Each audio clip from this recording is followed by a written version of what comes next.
Okay, सो अभी हमें समझना है integration of e raised to ax cos bx and integration of e raised to ax sin bx, right. तो इसको करने का एक मेथड ये है कि use integration by parts, right.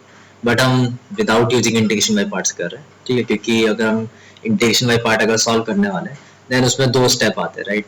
अगर हम इसको फॉलो करते हैं तो like first part and then second part and then जो हम इंटीग्रेशन एज्यूम करते हैं आई वो वापस अपीयर होता है एंड हम टर्म्स को एक साइड लेके जाते हैं, ब्ला ब्ला ब्ला।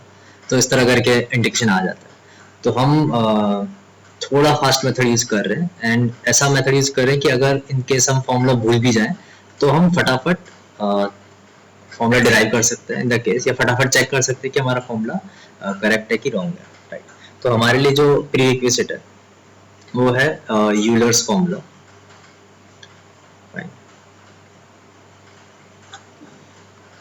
सो ये फॉर्मूला क्या है कि अगर हमारे पास e raise to i theta है तो हम e raise to i theta को cos theta plus i sine theta लिख सकते हैं।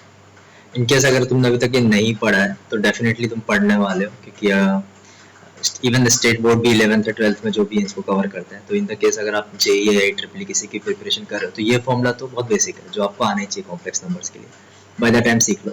तो सपोज हम मान लेते हैं थोड़ी देर के लिए कि ये जो गिवन है वो ट्रू है। तो अगर सपोज ये ट्रू है तो मैं अगर इसकी जगह थीटा की जगह अगर मैं bx से रिप्लेस कर देता हूँ तो e raise to iota bx will be equal to cos bx plus iota sin bx, right. तो सिंपल है, थीटा के प्लेस पे अगर मैं कुछ भी पुट करूँ, थीटा के प्लेस पे अगर मैं π/3 पुट करता हूँ सपोज तो वैल्यूज आ जाएंगी। थीटा के प्लेस पे 0 पुट करता हूँ तो e raise to iota 0 is 1, right. तो सिमिलरली इस तरह बहुत सारे टर्म आते हैं। तो मेरे पास यहाँ पे दो इंटीग्रेशन है। सो मैं फर्स्ट इंटीग्रेशन जो लिखने वाला हूँ that is I1। So I1 is e raise to ax cos bx dx and जो सेकेंड इंटीग्रेशन है that is e raise to ax sin bx dx। And integration जो है वो एडिशन की प्रॉपर्टीज फॉलो करता है। तो मैं इस तरह लिख सकता हूँ कि अगर मैं I1 plus iota time I2 अगर लिखता हूँ तो उसका मतलब ये होगा कि हम दोनों इंटीग्रेशंस को ऐड कर सकते हैं। तो e raise to ax cos bx plus iota time e raise to ax sin bx dx।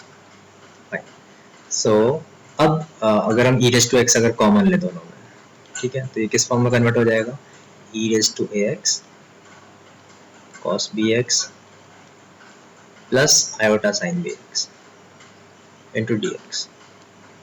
अब जो ये चीज़ है, राइट, ये वाली जो चीज़ है cos bx plus iota sin bx, right, इसको हम यहाँ से यूज कर सकते हैं ये वाली इक्वेशन से, राइट। तो इसके प्लेस पे हम e raise to iota bx put कर रहे हैं, फाइन। तो अगर हम पुट करते हैं आगे तो देखते हैं क्या बनता है। तो this is e raise to ax into e raise to iota bx into dx, fine.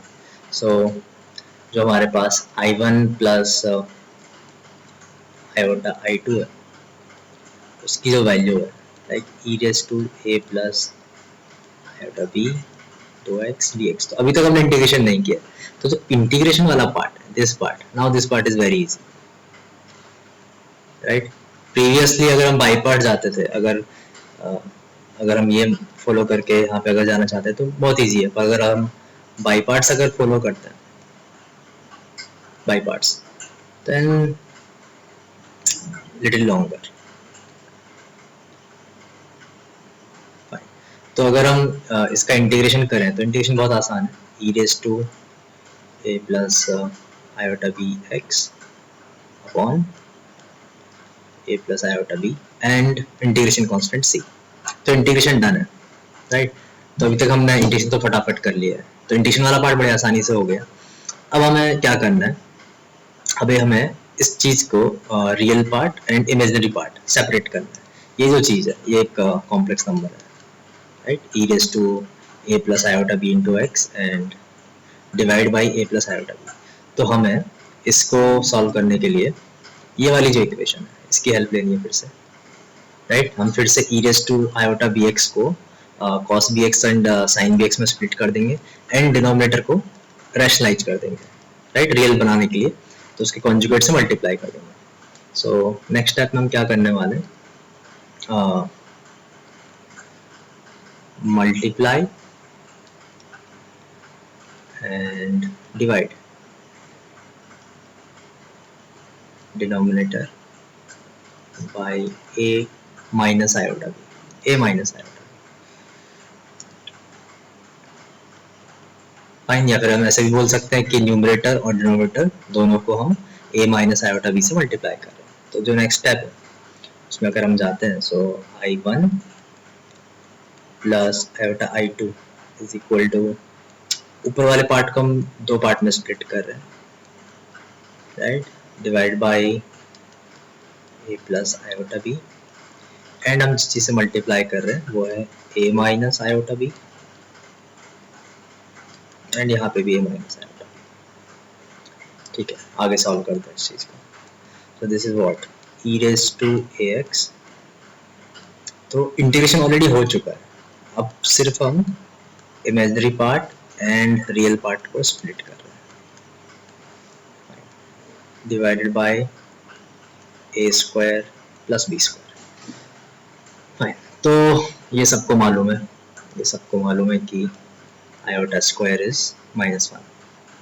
ठीक है, तो हम जस्ट आयोटा वाले पार्ट्स को एक साथ रखते हैं एंड विदाउट आयोटा वाले पार्ट्स को एक साथ रखते हैं. तो this will be like a into cos B X. Fine, थोड़ा मैं अंडरलाइन करके समझा देता हूँ. इन दोनों पार्ट्स को अगर हम मल्टीप्लाई करेंगे तो रियल पार्ट आएगा, अगर हम इन दोनों पार्ट को मल्टीप्लाई करेंगे तो रियल पार्ट आएगा. फाइन, तो क्या आने वाला है समझ लेते हैं. तो रियल पार्ट आने वाला है cos bx इंटू a, तो a cos bx and iota square -1 होता है, माइनस आयोटा स्क्वायर +1 हो जाएगा, तो b sin bx. ये अपना फर्स्ट पार्ट.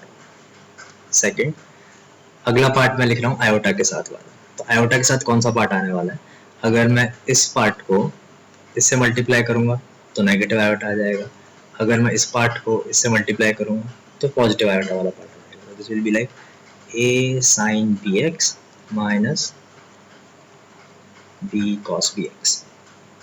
फाइन, एंड ये अपना सेकंड पार्ट हो गया. तो almost done and divide by a square plus b square plus c. तो हमारा जो फर्स्ट पार्ट है i1, तो यहाँ से हमारा फॉर्मूला आ जा रहा है. i1 क्या था, integration of e raise to ax cos bx dx. तो i1 कौन सा पार्ट था जिसमें आयोटा नहीं था, रियल पार्ट. तो फर्स्ट पार्ट आ गया e raise to ax a cos bx plus b sin bx upon a square plus b square and some integration constant lambda. Similarly अगर मुझे i2 फाइंड करना है, e raise to ax sin bx dx. ठीक है, तो जो i2 है वो कौन सा पार्ट है, जो आयोटा के साथ वाला है. तो आयोटा के साथ वाला जो पार्ट है वो यहाँ पे है, ये वाला पार्ट जो है वो विद आयोटा है, राइट. तो इसको हम लिख लेते हैं अलग से. So e raise to ax a sin bx minus b cos bx upon a square plus b square plus some integration constant mu. So ये जो चीज़ है, ये जो फॉर्मूले दोनों, वो हमें मोस्टली सजेस्ट किया जाता है कि याद रखो, बट अगर याद नहीं होता है तो don't guess. If you can't remember then don't guess. You can't remember then don't guess. Fine, फटाफट सॉल्व कर सकते हो. बहुत आसान चीज़ है जो हमने यूज़ की है, हमने सिर्फ ये वाली चीज़ यूज़ की है. ये जो इम्पोर्टेंट है कि Euler formula e raise to R theta is cos theta plus i sin theta. जैसे हमने यूलर फॉर्मूला यूज किया, हमने दोनों को मर्ज किया, दोनों को मर्ज करने के बाद फटाफट सिंपल से इंटीग्रेशन के फॉर्म में कन्वर्ट हो गया. तो integration part is very easy, the integration is very easy. ठीक है, ये कन्वर्ट हो गया और उसके बाद हमने सिर्फ अगले पार्ट में जो सिर्फ किया है वो क्या किया है, separation of real and imaginary part, यहाँ पे सिर्फ इतना किया गया, राइट। और ये सिर्फ स्टेप्स दिखाए हैं ताकि इजीली समझ जाए, ऑलरेडी ये तुम ओरली भी कर सकते हो, सेपरेशन बहुत आसान है, एंड ये फिर इजीली दोनों फॉर्मूले डिराइव हो सकते हैं। एंड जो भी ये पीडीएफ है इसका लिंक वीडियो के नीचे लिंक में अवेलेबल होगा, तो वहाँ से देख सकते हैं, link YouTube. Okay, so and